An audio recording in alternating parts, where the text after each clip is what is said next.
अस्सलाम वालेकुम students. Week number 9 की सेकंड वीडियो स्टार्ट करने लगे हैं जी। फर्स्ट जो हमारी वीडियो थी उसमें हम लोगों ने देखा था कि कौन कौन से तरीके होते हैं जिसके ज़रिए हम लोग रिसोर्सेज एलोकेट कर सकते हैं, टेक्निक्स, और उसमें हम लोग बजट्स पढ़ रहे थे। टाइप्स ऑफ बजट में हम लोगों ने 4 टाइप्स जो है वो पढ़ी थी। उसके कुछ एग्जांपल्स हम लोगों ने आज डिस्कस करनी है। उन एग्जांपल से हम लोगों को बजटिंग जो है वो सही तरीके से समझ आ जाएगी। सबसे पहले बच्चों हम लोग पढ़ेंगे इंक्रीमेंट बजट। ये जो इंक्रीमेंट बजट है इसको हम लोग एक्सपेंस बजट भी कह सकते हैं। वो इसलिए कि जो सैलरी होती है किसी भी ऑर्गेनाइजेशन में वो एक एक्सपेंस होता है। तो अब देखिएगा बच्चों, वो ये कि प्रीवियस ईयर सैलरी की पिछले साल की जो हमारी सैलरी थी वो थी 4 लाख डॉलर। पिछले साल की जो सैलरी हम लोग दे रहे थे अपने एम्प्लॉयज़ को 4 लाख डॉलर, लेकिन इस साल हम लोगों ने अपने एम्प्लॉयज़ की सैलरी में इंक्रीमेंट लगाना है। इंक्रीमेंट का मतलब ये होता है कि हम लोगों ने अपनी एम्प्लॉयज़ की सैलरी को बढ़ाना है, क्योंकि जब एम्प्लॉयज़ बहुत अरसे तक हमारे पास काम कर रहे होते हैं तो उनको हम लोग बहुत से बेनिफिट्स दे रहे होते हैं। उन मुख्तलिफ़ किस्म के बेनिफिट्स में एक बेनिफिट होता है कि हम उनकी सैलरी में इजाफा करते हैं। तो जब हम लोग हर एक एम्प्लॉय की सैलरी में तकरीबन 10% का इजाफा करते हैं तो इसका मतलब ये है कि वो जो पिछले साल हम सैलरी दे रहे थे 4 लाख रुपए, उसमें हम लोग 10% मज़ीद इजाफे के साथ इस साल पे करेंगे। तो वो हमारी कितनी सैलरी होगी? 40,000 रुपये हमारा इंक्रीमेंट लग गया। तो इसका मतलब है कि 4 लाख और 40,000 रुपये $4 लाख 40,000 डॉलर बन गए हमारे इस साल के एक्सपेंस। लेकिन यहीं पे हम लोग रुकेंगे नहीं, बल्कि हम लोगों ने ये भी देखना है कि इस साल हम लोगों ने कुछ नए एम्प्लॉयज़ जो हैं उनको हायर किया है, क्योंकि हमारी रिक्वायरमेंट ज़्यादा थी तो हम लोगों ने नए एम्प्लॉयज़ हायर किए हैं। और जो नए एम्प्लॉयज़ हायर किए हैं वो कितने डॉलर्स पे हायर किए हैं? वो तकरीबन $25,000 मल्टीप्लाइड बाई 6। तो 6 नए एम्प्लॉयज़ आए और पर एम्प्लॉय की जो सैलरी है वो 25,000 है। तो ये मल्टीप्लाई करेंगे 25,000 को 6 के साथ तो ये 1,50,000 बन जाएगा।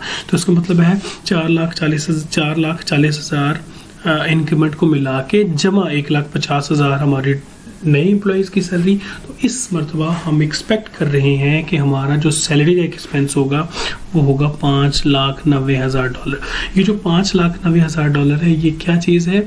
ये हम एक्सपेक्ट कर रहे हैं, ये हमने बजट किया है कि बजटरी हमारी जो सैलरीज होंगी इस साल की यानी कि 2020 की वो इतनी होगी।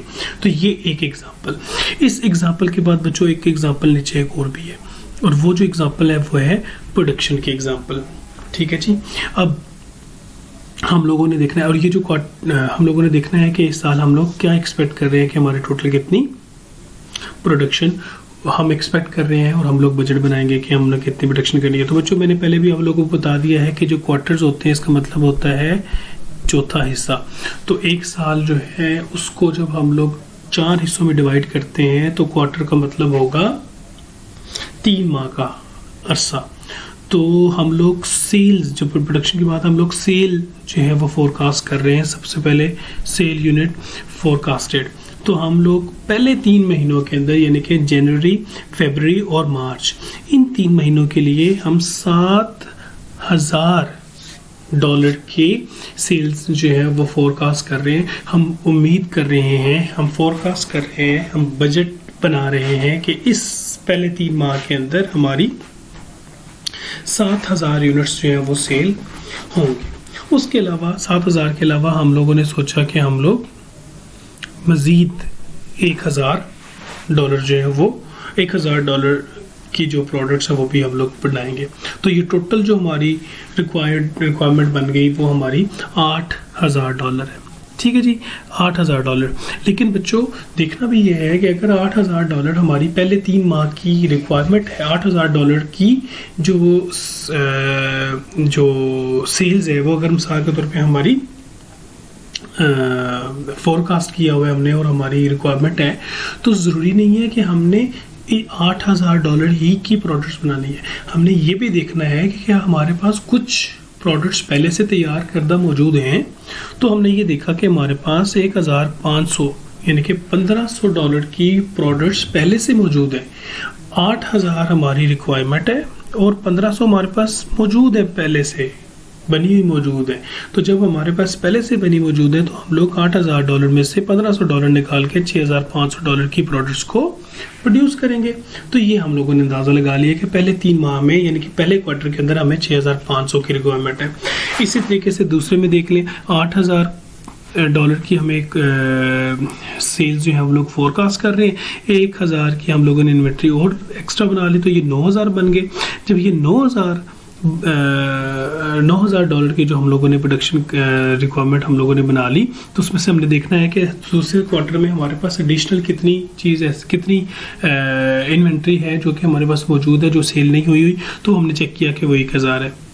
तो इसका मतलब क्या हुआ कि 9,000 रिक्वायरमेंट है, 1,000 पहले से मौजूद है। तो अब हमने कितनी बनानी है, 8,000 बनानी है। तो यही सेकंड क्वार्टर में हुआ, यही थर्ड एंड फोर्थ क्वार्टर में होगा।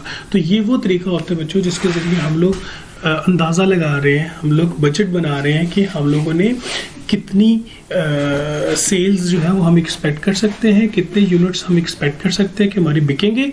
तो चूंकि इतने ज़्यादा यूनिट्स बिकेंगे तो हम फिर एक्सपेक्ट करेंगे और हम लोग बजट बनाएंगे कि हमने कितनी यूनिट्स जो है वो प्रोड्यूस करनी है। तीसरे नंबर पे आ जाता है सेल्स। प्रोडक्शन के बाद आ जाते हैं सेल्स। तो सेल्स में बच्चों क्या आता है, अच्छा जी, तो हम लोग डिस्कस कर रहे हैं सेल्स बजट। तो हम एक्सपेक्टेशंस हमारी क्या होंगे कि इस मरतबा हम लोग कितनी सेल्स जो है वो एक्सपेक्ट कर सकते हैं। तो सबसे पहले वाला जो हमारा क्वार्टर होगा बच्चों, पहले 3 माह का क्वार्टर जो होगा उसमें हम लोग देख रहे हैं ये एक और कंपनी है sports international company. Sports international company expect कर रही है कि हमारी तकरीबन 4,000 यूनिट्स जो है वो पहले 3 माह में सेल होंगे। जब 4,000 यूनिट्स पहले 3 माह में सेल होंगे तो पर यूनिट जो कॉस्ट है वो कितनी है, 500। तो 4,000 यूनिट्स जो है वो हमारे सेल होंगे। इसको मल्टीप्लाइड करेंगे हम लोग 5 के साथ के, एक यूनिट $5 का है। तो ये टोटल कितने पैसे बनेंगे, ये $20,000 जो है ये हमारे पहले 3 माह के अंदर जो है वो हम लोग सेल करेंगे। अब ये जो $20,000 की चीज़ सेल कर रहे होते हैं बच्चों, कभी कभी ऐसा भी होता है, आप लोग नोट करेंगे कि जब हम बहुत ज़्यादा तादाद में कोई चीज़ बेचते हैं, सेल करते हैं, तो सारी की सारी प्रोडक्ट्स जो हैं वो बिकती तो हैं, लेकिन वो सारी की सारी प्रोडक्ट 100% अच्छा परफॉर्म नहीं कर पाती। कुछ प्रोडक्ट्स जो हैं वो डिफेक्टिव होती हैं जो हम लोगों को वापस करनी पड़ती हैं, उसके पैसे वापस करने पड़ते हैं। कभी कभी ऐसा होता है कि कुछ हमारे कस्टमर्स ऐसे होते हैं जिनको हमें डिस्काउंट देना पड़ता है, ठीक है। तो जब 20,000 रुपये हैं तो 20,000 रुपये में हमने कुछ ना कुछ डिस्काउंट भी तो देना है। तो हमने एवरेज लगा लिया कि 2% का हम लोगों ने डिस्काउंट देना है।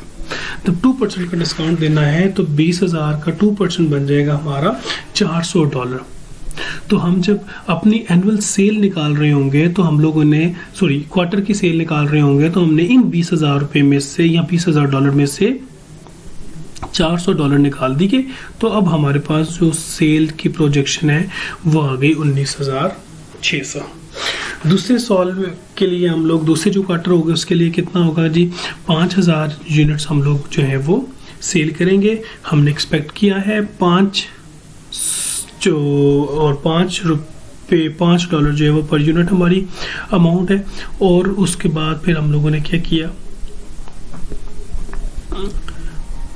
उसके बाद फिर हम लोगों ने देखा डिस्काउंट वगैरह भी देख लिया, ₹500, वही 2% अगर डिस्काउंट निकालते हैं तो वो $25,000 का $5,500 निकला और ये हमारा 24,500 हमने एक्सपेक्ट किया। इसी तरीके से तीसरे चौथे में। तो बच्चों ये वो तरीका है जिसके ज़रिए हम लोग प्रोजेक्शंस किया करते हैं